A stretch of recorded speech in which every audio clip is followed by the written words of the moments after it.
नमस्ते दोस्तों। आज हम आपको पढ़ाएंगे कक्षा 12 जीव विज्ञान अध्याय 5 वंशागत एवं विविधता के सिद्धांत भाग 6 लिंग संलग्नता क्या है।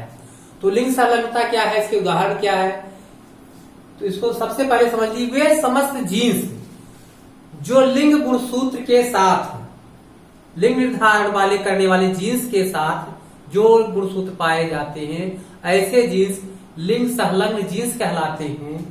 और इन जीनों की वंशागत जो होती है वह कहलाती है संलग्नता। तो लिंग संलग्नता वंशागत के दो उदाहरण हैं, हीमोफीलिया और वर्णांधता। प्रश्न आता है कि हीमोफीलिया है क्या। इस तरह से प्रश्न आते हैं कि हीमोफीलिया है क्या।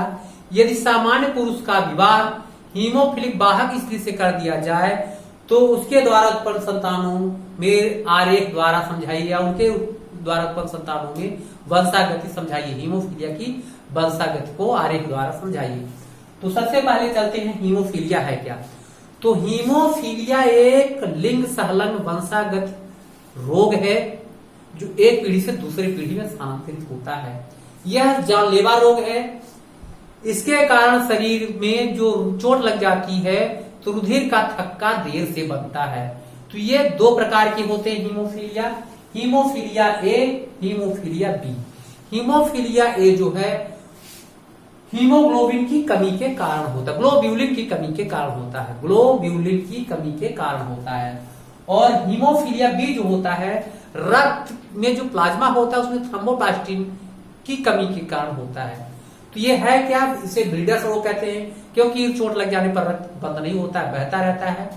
ऐसे रोग को हम हीमोफीलिया रोग कहते हैं और इसे एच से दर्शाते हैं।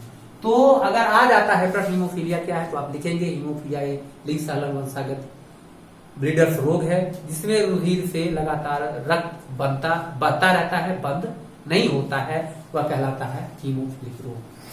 तो अगर सामान्य पुरुष का विवाह बाहर हीमोफीलिया के बाहक स्त्री से कर दिया जाए तो उसके द्वारा उत्पन्न संतानें कैसे होगी। तो हम आपको बता दें, मादा में एक्स गुणसूत्र होता है। तो यदि एक एक्स गुणसूत्र पर एच गुणसूत्र एक हीमोफिलिक है तो वह बाहक होगा। अगर दोनों एक्स गुणसूत्र पर एच लिंग गुणसूत्र पाए जाते हैं, हीमोफिलिक गुणसूत्र उसमें जीन्स उपस्थित है, तो वह हीमोफिलिक स्त्री होगी। पुरुष कभी बाहक नहीं होते, हीमोफिलिक बाहक नहीं होते क्योंकि बाह्य गुणसूत्र पर इसका कोई प्रभाव नहीं पड़ता है और एक्स गुणसूत्र होने पर वह पुरुष हीमोफिलिक हो जाता है। पुरुष कभी हीमोफिलिक का बाहक नहीं होते हैं, इसलिए हीमोफिलिक भी होती है और बाहक भी होती है। तो आइए जानते हैं सबसे पहले सामान्य पुरुष का विवाह बाहक स्त्री से कर दिया जाए तो यहां लिखेंगे सामान्य पुरुष और यहां हीमोफिलिक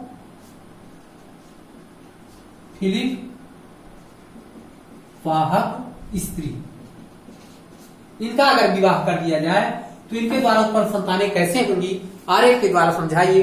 तो सबसे पहले लिखेंगे यक्स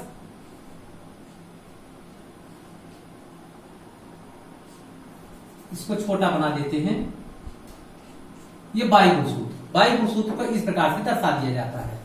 तो बाह्य गुणसूत्र पर कोई प्रभाव नहीं पड़ता है। और हीमोफिलिक वाहक स्त्री जो होगी तो इसमें दोनों गुणसूत्र एक्स एक्स होंगे, ये दोनों गुणसूत्र हैं। तो ये एक्स गुणसूत्र है और ये गुणसूत्र हीमोफिलिक है। या हम इसको एक्स कर सकते हैं, इसको एक्स कर दे, इसको एक्स कर दे, कोई फर्क नहीं पड़ने वाला है।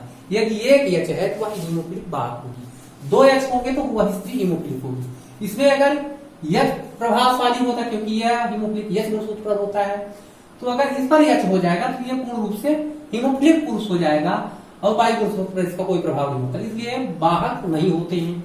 तो आइए अब आपको ले चलते हैं, इनकी वंशागत समझते हैं। ये क्या कहलाते हैं, जनक है, दोनों जनक है। तो अब युग्मक का निर्माण होगा, यक्स गुणसूत्र और छोटा बाह्य गुणसूत्र। इधर यक्स हीमोफिलिक गुणसूत्र है, ये गैमीट है, और इधर यक्स गुणसूत्र, ये कहलाते हैं गैमीट। आप ध्यान से देखिए, अब निषेचन क्रिया होती है समान पुरुष का यक्ष और हीमोफिलिक वाहक स्त्री का अगर यक्ष से संयोग होता है, संयुग्मन होता है, ये हो जाता है यक्ष और यक्ष। यक्ष पहले भी लिख सकते हैं, ये स्थिति आई। तो ये क्या होगा, वाहक पुत्री होगी। पुत्री क्या होगी, वाहक होगी। पुत्री वाहक होगी किसकी, हीमोफिलिक की। हीमोफिलिक पुत्री वाहक, हीमोफिलिक वाहक होगी, वाहक होगी किसकी, हीमोफीलिया, हीमोफीलिया की वाहक होगी। तो यहां केवल वाहक लिख दिए हैं, वाहक बस लिखिए रहिए, पुत्री वाहक होगी, पुत्री होगी और वाहक होगी। दूसरा इसका इसके साथ अगर कराते हैं तो यक्ष गुणसूत्र और यक्ष गुणसूत्र, ये सामान्य पुत्री होगी, सामान्य पुत्री, पुत्री। इसका इसके साथ तो यक्ष, ये हीमोफिलिक पुत्र होगा, हीमोफिलिक पुत्र। इसका इसके साथ यक्ष, ये बाई गुणसूत्र, ये होगा सामान्य पुत्र। तो इसमें देखिए वाहक 25% हुई, वाहक 25%, वाहक समान पुत्र और समान पुत्री। हीमोफिलिक पुत्र जो होता है, हीमोफिलिक पुत्र यानी वाहक हीमोफिलिक कितने हुए, 25%, और समान पुत्र पुत्री क्या होंगे, 50%। तो सामान्य जो हुआ, ये सामान्य आ गया 50%, तो 25%, ये 25%, ये 25% सामान्य हुआ। लेकिन सामान्य कितने हो रहे हैं, पुत्र पुत्री मिला के संतक जो होंगे वो 50% सामान्य होगी, जिसमें 25% सामान्य पुत्री होगी और 25% सामान्य पुत्र होंगे, और 25% हीमोफिलिक पुत्र प्राप्त होते हैं। ये है 25% हीमोफिलिक पुत्र प्राप्त होते हैं। तो यह प्रतिशत है किसकी, जब आता है प्रश्न कि हीमोफिलिया क्या है, यदि समान पुरुष का विवाह हीमोफिलिक वाहक स्त्री से कर दिया जाए तो उसके द्वारा उत्पन्न संतानों में रेखा चित्र द्वारा समझाइए, वंशागति को समझाइए। तो देखिए सामान्य पुत्र है, लेकिन सामान्य पिता पुरुष है, लेकिन जो उसके द्वारा उत्पन्न संतानें होगी वाहक स्त्री से, वह हीमोफिलिक पुत्र ही पैदा होगा, वाहक नहीं होती है। तो ऐसा है कि ये आपको समझ में आ गया होगा। अब अगर मान लो यहां लिखा है इन दोनों में करा दें, हीमोफिलिक पुत्र और समान स्त्री का विवाह करा दें, तो इसका भी वंशागति आता है प्रश्न। फिर दूसरा प्रश्न आ जाएगा, यदि सामान्य पुरुष का विवाह हीमोफिलिक स्त्री से कर दिया जाए या हीमोफिलिक पुरुष और हीमोफिलिक स्त्री से कर दिया जाए तो उसके द्वारा उत्पन्न संतानों में रेखा चित्र द्वारा समझाइए। तो ऐसा है कि आपके समझ में आ गया होगा, यहाँ सारे गैमेट मिल गए हैं। तो इस प्रकार से आपको कराना है। मान लीजिए वाहक का चिन्ह ये है, सामान्य पुरुष का चिन्ह ये है, ये वाहक पुत्री है, ये सामान्य पुरुष है, ये हीमोफिलिक है और ये सामान्य पुत्र है।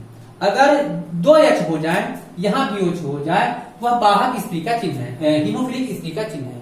तो आप करा सकते हैं, यच लिखेंगे कि ये दोनों जो होंगे ये हीमोफिलिक स्त्री का चिन्ह है। तो हीमोफिलिक स्त्री और हीमोफिलिक पुरुष का विवाह होगा तो उसके द्वारा उत्पन्न संतानें कैसे होंगी। तो ये रेखा चित्र आपके समझ में आ गया होगा, तो सभी बन जाएंगे। आशा है कि आपके समझ में आ गया होगा।